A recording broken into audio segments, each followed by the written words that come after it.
अपने दिल में यही गम लिए उस साधु बाबा के पास जा पहुंचा, जिनसे उसने पहले भी कई बार मिला था। साधु बाबा के सामने पहुंचते ही दक्ष ने अपनी असली भेष धारण कर फूट फूट कर रोते हुए बोला, हे महाराज, मेरी नागिन पत्नी को राजा के लोगों ने जान से मार दिया। जैसा कि आप जानते हैं, अगर नाग और नागिन में से एक को मार दिया जाए तो दूसरा उसका बदला जरूर लेता है। अगर मैं इन इंसानों से अपनी नागिन की मौत का बदला लूंगा तो मेरी सच्चाई सबके सामने आ जाएगी।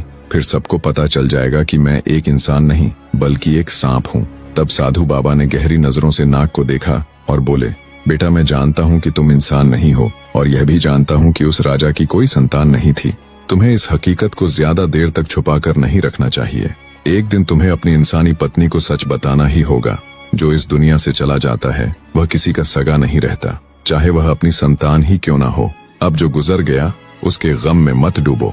अगर तुम अपनी सांप वाली जिंदगी में वापस चले गए तो तुम्हारी नई नवेली दुल्हन तड़प तड़प कर मर जाएगी, और जिस दिन तुम्हारी सच्चाई सबके सामने आ जाएगी उस दिन तुम्हें सांपों की दुनिया को हमेशा के लिए छोड़ना होगा। और तुम्हारी पत्नी तुम्हारे लंबी जिंदगी के लिए बहुत दुआएं करती है। तुम्हारे लिए यही बेहतर है कि तुम अपनी इस नई जिंदगी को अपनाओ और इसी में खुश रहने की कोशिश करो।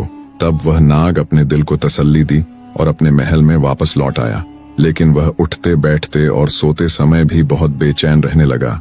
उसे यह ख्याल सताने लगा कि अगर उसके कुनबे वालों को उसकी नागिन पत्नी की मौत की खबर मिली तो वे उसकी नई पत्नी के दुश्मन बन जाएंगे। उन्हें यकीन हो जाएगा कि यह इंसानी पत्नी ही उसकी नागिन का कातिल है।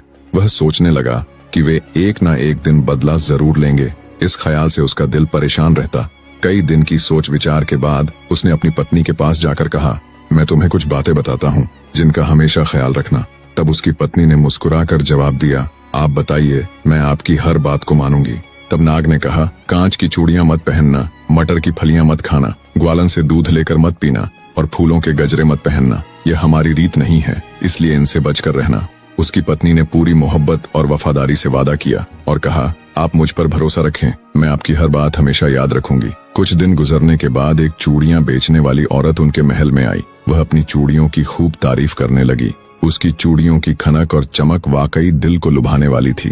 राजकुमारी को भी वे चूड़ियां बहुत पसंद आई, लेकिन फिर उसको अपने पति की कही बात याद आ गई।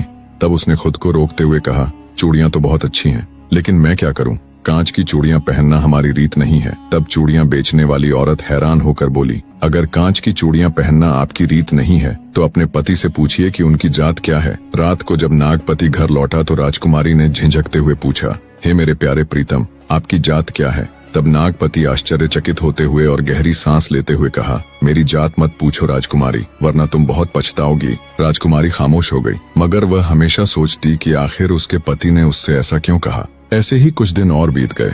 फिर एक रोज उसके महल में एक मालन फूलों के गजरे और मटर की फलियां बेचने आई। उसने अपनी चीजों की इतनी तारीफ की कि राजकुमारी का दिल उन पर आ गया, मगर उसने खुद को फिर रोका और कहा, फूलों के गजरे पहनना और मटर की फलियां खाना हमारे खानदान की रीत नहीं है। तब मालन ने हैरानी से कहा, अगर ऐसा है तो अपने पति से उनकी जात जरूर पूछना। फिर रात को जब उसका पति राज्य से घूमकर अपने शयन कक्ष में आया तब राजकुमारी ने फिर अपने नागपति से उसकी जात के बारे में पूछा, लेकिन नागपति ने फिर वही जवाब दिया, मेरी जात मत पूछो राजकुमारी, वरना तुम बहुत पछताओगी। फिर एक हफ्ते के बाद एक ग्वालन आई और अपने दूध की खूब तारीफ करने लगी, मगर राजकुमारी ने उसे भी यही कहकर लौटा दिया कि दूध पीना उनकी रीत नहीं है। ग्वालन ने भी जाते जाते वही सवाल किया, रानी साहिबा, अपने पति की जात जरूर पूछिए।